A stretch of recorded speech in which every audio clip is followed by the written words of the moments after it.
मृत्यु के 1 वर्ष बाद इस जीव को पितर कहा जाता है। इन पितरों की शांति के लिए श्राद्ध किए जाते हैं।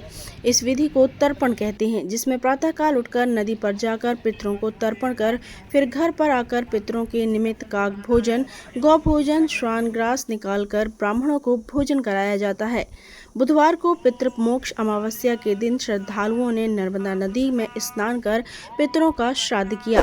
लोगों ने पूजन पाठ, उपवास किए। नर्मदा तट रपटा घाट पर स्नान करके पितरों को जल अर्पण किया गया। अमावस्या पर विशेष पूजन अर्चन, हवन इत्यादि कर पितरों के मोक्ष की कामना की गई। पितर पक्ष का अंतिम दिन पितृमोक्ष अमावस्या के कारण खास होता है। पंडित अनिल पांडे के अनुसार सर्व पितृ अमावस्या पर सभी पितरों का श्राद्ध किया जाता है। पुराणों में इसका बहुत अधिक महत्व होता है। पुराणों के अनुसार मृत्यु के बाद शरीर मृत हो जाता है, लेकिन आत्मा अर्थात जीव अमर रहता है। पितरों की शांति के लिए श्राद्ध किए जाते हैं। इस विधि को तर्पण कहते हैं, जिसमें प्रातःकाल उठकर नदी पर जाकर पितरों को तर्पण कर फिर घर पर आकर पितरों के निमित्त काक भोजन, गौ भोजन, श्वान ग्रास निकालकर ब्राह्मणों को भोजन कराया जाता है।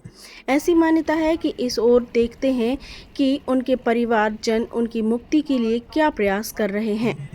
इस अवसर पर पितरों को नदी, झरना या पवित्र जल सरोवर में जाकर कुश की अंगूठी धारण कर कुश द्वारा पितरों को जल अर्पित किया जाता है। पंडित अनिल पांडे कुछ वर्ष पहले तक नर्मदा नदी के रपटा घाट पर अकेले ही पितृ तर्पण के लिए जाते थे। उनकी पूजा विधि से प्रेरित होकर लोग जुड़ते गए और इस वर्ष लगभग 50 लोगों ने पूरे विधि विधान से अपने पितरों का तर्पण किया और अंत में हवन इत्यादि किए। पंडित अनिल पांडे ने 16 दिन के संपूर्ण अनुष्ठान निःशुल्क संपन्न कराए। मंडला से महिष्मती लाइव के लिए दीपक जाट की रिपोर्ट। सभी लोग जो है गणपति बप्पा का ध्यान करेंगे। वेदा स्वस्ति न ताक्षर्योरिष्टनेमि स्वस्ति न बृहस्पतिर्दधातु। सबसे पहले मैं अपना परिचय देना चाहूँगा। मैं पंडित अनिल पांडे और जहाँ तक पितृमोक्ष अमावस्या के बारे में आप जो पूछ रहे हैं कि यह जो पितृमोक्ष अमावस्या है, ये हमारे पूरे देश में सनातन धर्म के अनुसार पितरों का श्राद्ध करने का सबसे एक महत्वपूर्ण पर्व है, जिसमें हमारे पूरे देश के लोग जो हैं अपने अपने सभी पितरों को नमन करते हैं, उनको याद करते हैं और उनको जो है श्रद्धा के साथ में जल है, भोजन है और उनकी तृप्ति के निमित्त तरह तरह से उनको जो है भोग अर्पित करते हुए उनको याद करते हैं। उनके स्वर्गलोक में उन्हें अच्छा स्थान मिले और उनकी तृप्ति के लिए जो है उनको जो है ये सब प्रकार से सारी चीज़ों को अर्पित करते हैं। यह जो पितर पक्ष है, वैसे देखा जाए तो हमारे सनातन धर्म के अनुसार यह 16 दिन का पर्व माना गया है। इसमें जो है पूर्णिमा तिथि से, पूर्णिमा श्राद्ध से और पितृमोक्ष अमावस्या तक के लिए दिन तक के लिए श्राद्ध किया जाता है।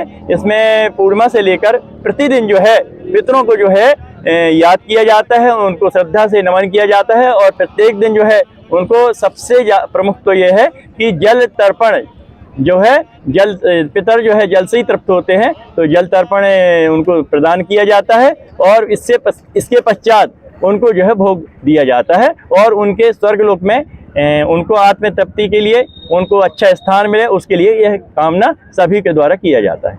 यह देखिए कि हमारे पितरों में यह बताया गया है धर्मशास्त्र में कि जो सक्षम है तो वो ये मतलब ऐसे भोजन और ये सब कर सकता है, पर जो सक्षम नहीं है तो फिर उसके लिए जो है हमारे पितृ देवताओं के लिए है कि जल एक ऐसा है कि वो सामान्य नर्मदा मैया की कृपा है और जल जो है माँ नर्मदा का अनवरत रूप से जो है प्रदान हो रहा है। तो माँ को नमन करते हुए सबसे अच्छा तो जो है, अगर उसके पास में कुछ भी नहीं है, कुसा भी नहीं है, जावा तिल भी नहीं है, कुछ भी नहीं है, तो वो अपने पितरों को याद कर ले। अगर वो दक्षिण दिशा की तरफ या कोई भी दिशा है, सभी दिशाओं को प्रणाम करे और दोनों हाथ को ऐसा उठा के और अपने पितरों को केवल याद कर ले, प्रणाम कर ले, उनके यहाँ पर आकर उनके नाम पे 2 आंसू अर्पित कर दे और उनको जो है याद करके वो बोले कि हे पितृ देवता, मेरे पास में जो कुछ भी नहीं है और मैं आपको श्रद्धा से याद करता हूँ, नमन करता हूँ और मेरे नमन को प्रणाम करते हुए उसी को भोग भोजन समझते हुए मुझे जो है अपना आशीर्वाद प्रदान करे, अपने श्री चरणों की सेवा करें। अगर जिसके पास कुछ नहीं तो वो ऐसा भी कर सकता है।